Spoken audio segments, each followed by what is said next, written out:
All right, the first bike I'd like to introduce you to is the Univega. I got it on sale at Walmart for $148.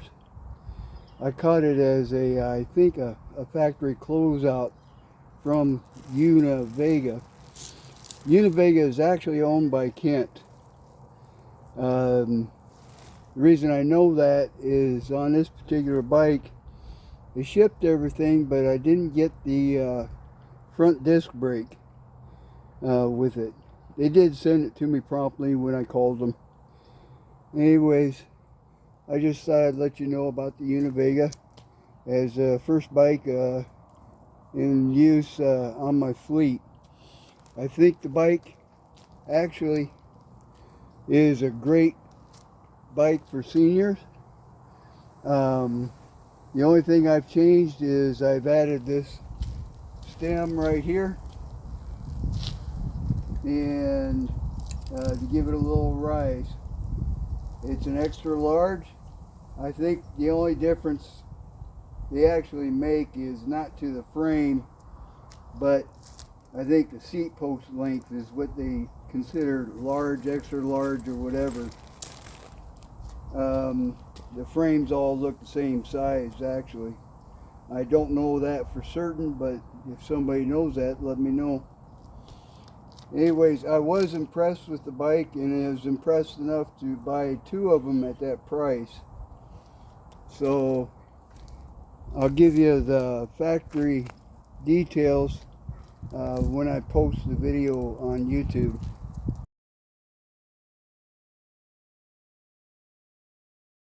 I'm here to present you with the Univega 27.5-inch Rover Flex bike that I purchased. Here is Univega's website. Their price is at $549, and the extra large in Battleship Gray is the only color they have. Here's a few more pictures of it and their website. It consists of lightweight aluminum. Let me read it in case you can't see it. It consists of the frame material is lightweight aluminum. The fork material is steel. The brakes are mechanical disc brakes. Shifters, 8-speed twist. Front derailleur, not applicable. Rear derailleur, 8-speed microshift M26. And I have to say, I am impressed with this compared to the Shimano low-end derailleurs. The chain wheel's a 1/2 by 1/8, 32 tooth. 11, and the cassette free wheel is 11 to 34 tooth, which is actually perfect for seniors my age. I don't see myself needing any lower gears. It goes up hills just great. And as far as higher gears, I don't intend to ride that fast. I'm not a racer. Anyways, the crank is alloy with waterproof bolts. Bottom bracket sealed. Pedals are nylon resin platform mountain bike pedals.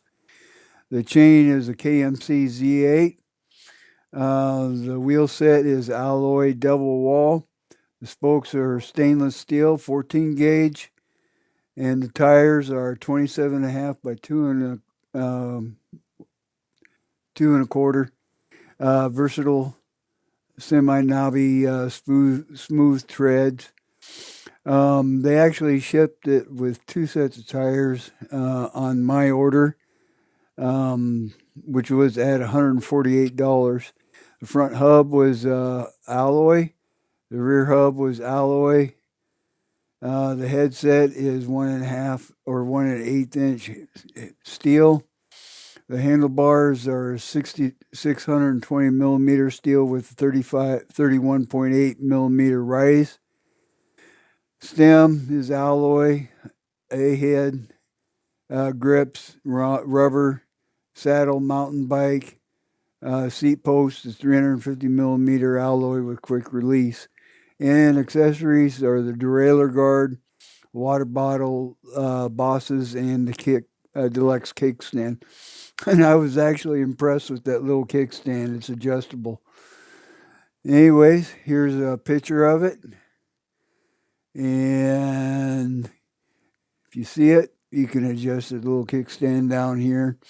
And these are the tires that they shipped extra. They had the smooth tires on there by default, which I'm not complaining about. I preferred the smooth tires because most of my rides are going to be in town.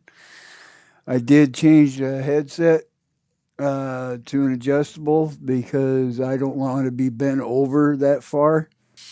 And I have a second one of these bikes as well with some surprise adjustments that I'm going to show you in another video. Again, it shows all the highlights of it. The dual disc brake system. If you can see that there, up there. And then the 8-speed micro shift. I am really impressed with this little M26 micro shift. It may not be the fastest one out there or whatever, but it is. I haven't had to adjust it since I set up that bike that you seen there.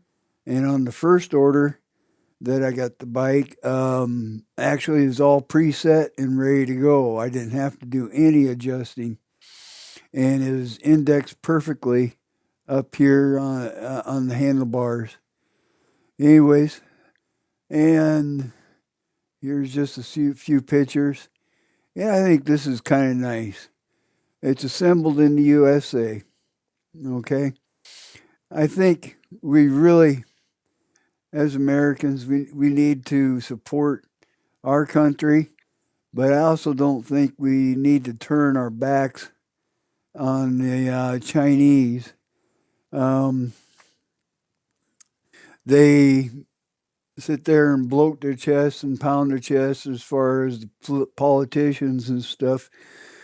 But as far as you got to remember, we're all people, and these people are living under conditions and working under conditions that Americans would just absolutely refuse to do. And so I have to say we have to respect them. Now, all these parts do come from China. And my additional note here is this bike is made to look like it came from Univega. And it does, technically, I believe. And it is a company under, I think, Kent Bicycles, which supplies supplies Walmart with most of their bikes. Okay, and this particular bike, I believe, was sold at Walmart as an overstock item. It looks exactly like this and everything like that. And if you notice, I'll go back up to the top here. The price is $549. And when I found it for $148, it was a beautiful deal as far as that's concerned. Now, it doesn't have the front end shocks. And I'm going to be honest with you.